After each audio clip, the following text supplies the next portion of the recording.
Hoje nós temos aula de empreendedorismo, né? Seria o nosso primeiro tempo, o que é o nosso primeiro tempo, né, na verdade, na data do dia 15 de abril, tá bom?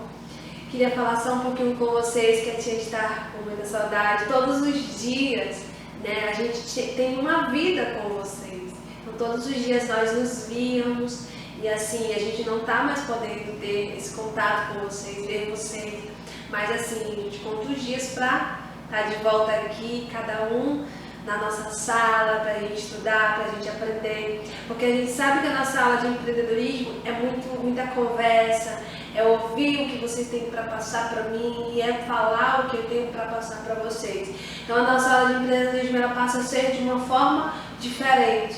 Mas da mesma maneira que vocês interagem comigo na sala, eu peço que vocês possam também interagir comigo no vídeo, tá bom? Então vamos lá. A aula de hoje é do dia 15 de abril, tá bom?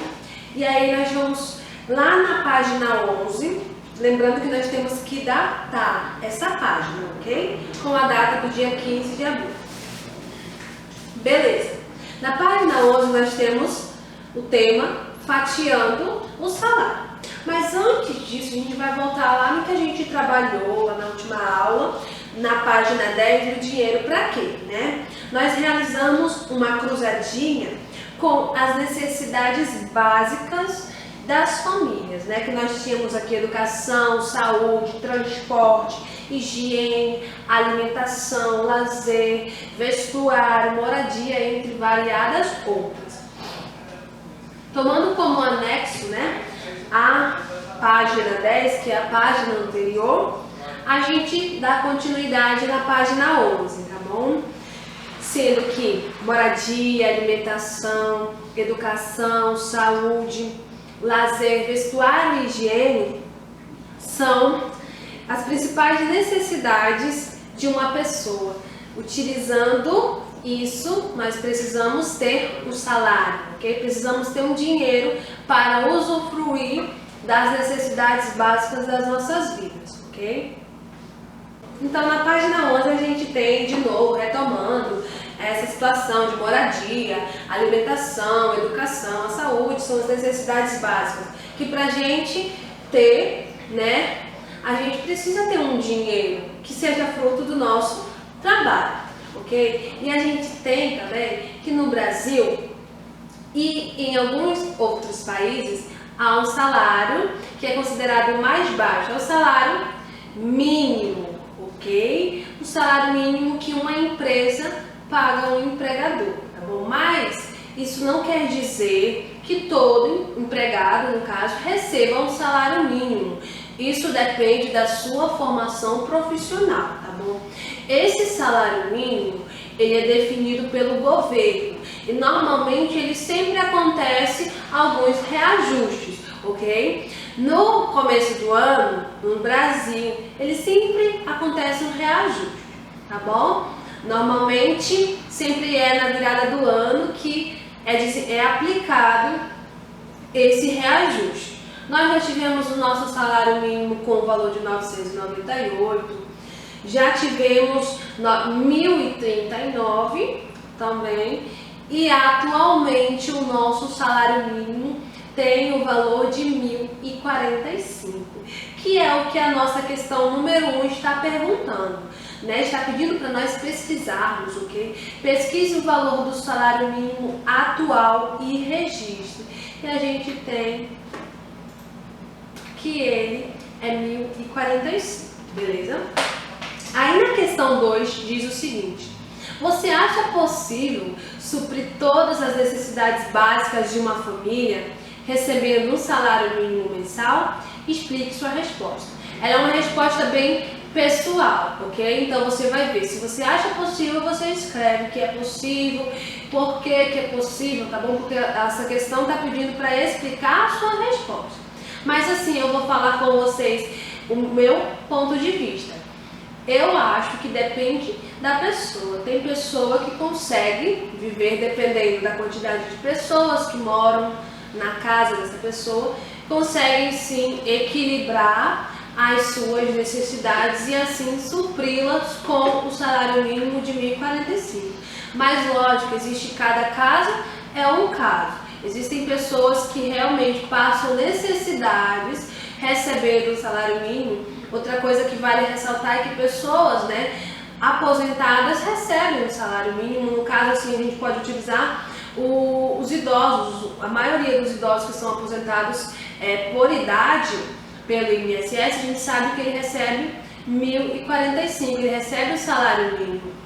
E alguns idosos recebem esse salário mínimo, porém não acham que é suficiente para viver. E assim eles acabam utilizando uma alternativa como ser autônomo, né? Vender alguma coisa, trabalhar com comércio, realizar um trabalho sem ter carteira assinada, que a gente já desenvolveu esse conhecimento do que é um trabalhador autônomo, né? Um comerciante, por exemplo. E aí você vai utilizar com o seu ponto de vista para responder a sua número 2. E aí, uma pessoa consegue suprir as necessidades com o salário mínimo? Ou uma pessoa não consegue suprir as necessidades? Depende, né? Para mim, dei a minha opinião. No caso essa 2, você vai ressaltar a sua opinião também, tá bom? Ela é bem pessoal. Ok. Agora, a número 3. A número 3 está pedindo o seguinte: represente o valor do salário mínimo vigente desenhando cédulas e moedas do nosso sistema monetário. Ok? Então nós já sabemos que o salário mínimo tem o valor de 1.045. Beleza?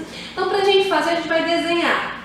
Inicialmente, a gente sabe que no sistema monetário brasileiro nós temos as cédulas. A maior cédula é a de 100, a outra maior de 50, a outra maior de 20.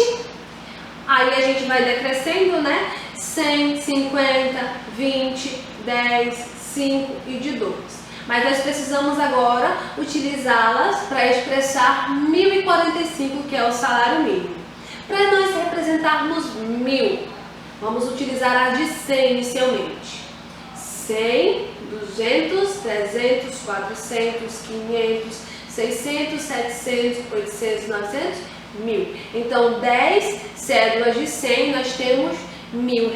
Então, nós vamos desenhar 10 cédulas de 100, ok? 1, 2, 3, 4, 5, 6, 7, 8, 9, 10 cédulas de 100. Nós já temos aqui R$1.000, mas o salário mínimo é de 1.045, está faltando R$45. Aí vocês podem utilizar as cédulas que vocês quiserem, ok? Eu dou a opinião de utilizar 2 de 20, que nós formamos 40, ok? E uma de 5, que aí a gente forma 1.045, ok? Vamos lá. E aí, nós sabemos que fatiando o salário, trabalha a questão de você ter algo, um salário fixo para você usufruir das necessidades básicas, tá bom? Como saúde, educação, né? Trabalhamos o salário mínimo como o mínimo que uma empresa pode dar. Ele quer dizer que ele é o mínimo, mas podem existir acima dele outros valores, tá bom? Então agora nós vamos passar um vídeo, tá bom? Que ele tem o tema 14 fatos sobre o dinheiro que você deveria saber antes dos 30. Normalmente a gente teve uma aula que a gente trabalhou o vídeo, né? E a gente conversou um pouquinho sobre ele. Nessa aula a gente conversou um pouquinho sobre o dinheiro, sobre as necessidades básicas, que nós utilizamos o dinheiro para suprir essas necessidades. E agora nós vamos ver o vídeo para concluir a nossa aula, ok? Concluindo a nossa aula, no dia 15 de abril, né, nós vimos que nós temos necessidades básicas e para supri-las, né, é estabelecido pelo governo um salário mínimo para uma pessoa conseguir viver. Isso não quer dizer que necessariamente uma pessoa consiga viver com esse salário mínimo, tá bom? Na próxima aula nós vamos continuar com o nosso método de conversa, né, de discussões, e aí nós vamos entrar trabalhando novamente com as necessidades que todos nós temos, ok? Como saúde, educação, alimentação e assim sucessivamente, tá bom?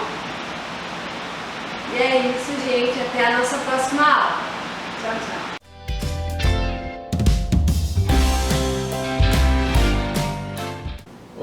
turminha do 5º ano, tudo bom com vocês? Estou com saudade já de vocês, hein? Vocês estão muito tempo longe e aí a saudade já está batendo, tá bom?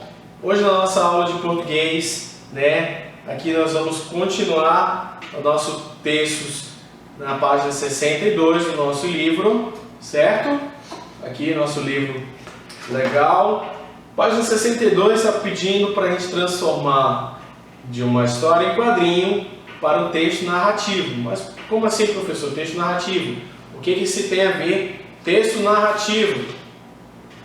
Aí, caso você tenha dúvida do texto narrativo, você vai voltar a uma página anterior, que tem aí narração. Aqui, ó.